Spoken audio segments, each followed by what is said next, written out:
So you finally are able to find some happy time for yourself. And you pick up an old project you were leaving aside for a special moment when you add the mental space for it. And as soon as you start painting, you notice something is wrong, but you have no idea what is that all about. Well, that's just one of the potential things that might ruin your painting experience. And most of the time you're not aware of it. So I'm gonna tell you how to fix those things. First up, we have picking your own color scheme. Yeah, it's cool to have a customized and personalized army. Yeah, sure. So it certainly makes us stand out in a crowd, right? Problem is, choosing our own color scheme?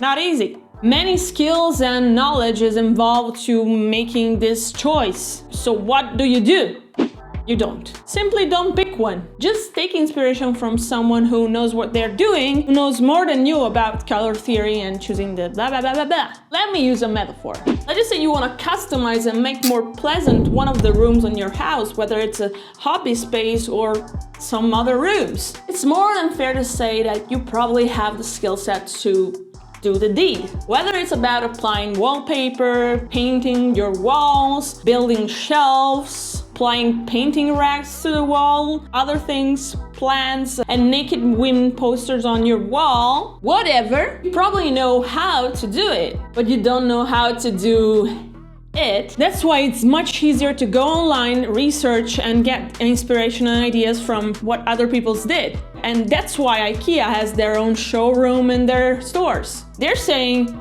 hey, we have these things, you can use it this way because it's cool. Because it's made by an interior design, it's someone who knows what they're talking about. They do this work for you so you can actually focus on the important things. If you attempt doing all that by yourself, you're probably gonna ruin the experience for you. Ouch.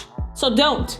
Really, just know. That's why, even though I'm very familiar with color theory, sometimes I still do watch tutorials, copy box arts, and look at other people's work. Sometimes you're just not in the right headspace to think about every single color you apply to your miniature. Next up is holding your brush. How can it be that a basic thing like holding your own brush might ruin your experience?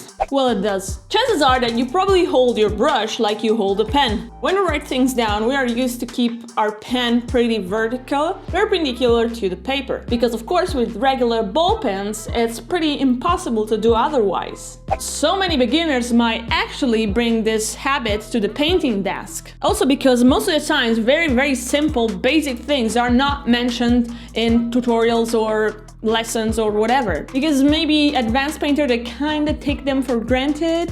We shouldn't. Holding your brush vertically, especially in the loading phase, doesn't allow you to properly feel the consistency of the paint itself. And also, it doesn't allow you to properly move around the brush in order to mix it and get the right consistency. Also, you'll fuck up your brush as well. Holding it like this instead, it allows you to better move a paint around with your brush and also to unload the excess paint by rolling the brush on your hand or on a paper towel. Next up is the worst thing ever. I mentioned at the beginning of the video that sometimes you go back to an old project just to be met with particle, texture, and weird shit. This happened to me an impossible amount of times. And what causes it?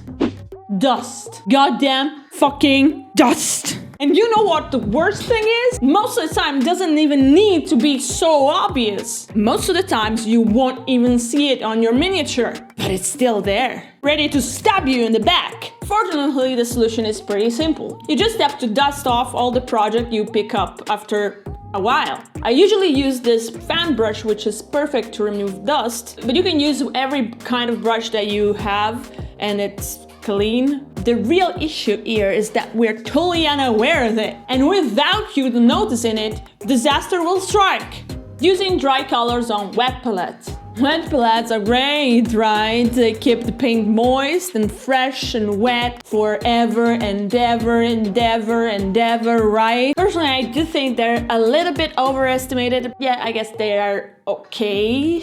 Sometimes ceramic palettes are way better in so many ways. If you don't know what a ceramic palette is, go check out this video. But sure, wet palette, it's surely an upgrade from the plastic surface that you put the color color in and 12 seconds later it's dry. But surely they're not perfect whatsoever. They're able to keep the paint moist for the whole painting session, that's good, but the next day the paint is gonna be dry and you're gonna be tempted just picking up the paint and use it. You just add a little bit of medium or a little bit of water to the paint. It's no big deal to revive a little bit of paint. What do you think it's gonna happen?